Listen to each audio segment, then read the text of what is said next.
Organizabin dugu mosaiko bat, hori turrean eta horrelako txapelketak egiten dira.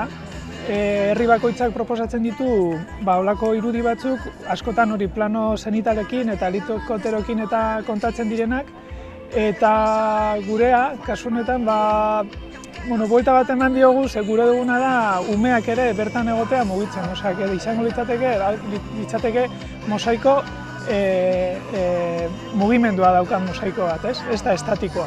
Erabili dugun drona da etxean ibiltzeko modukoa, ez da holan dron berezi bat txikitsue da, eta gehiago erabili dugu azkenean mosaiko guztia zelan geratzen zen ikusteko, referentzia bat edukiteko airetik. Gainera da azken aurreko igoera eta oso momentu konkretu baten, potente baten, karrerako momentu polit baten igotzen diranetik, eta lekua da zoragarria.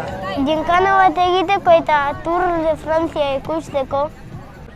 Igo behar dute hortik, gero ipini bikoteka, eta gero bajatu behar dira onaino eta berriro. Eta berriro guztia. Ez gaur etorri gara goizea, baina aste osoa daramate kideak eta gauzak prestatzen eta azkenean omenaldi txiki bat izango da Igorri egiteko eta oso gogotsu gaude gaurko eguna ospatzeko.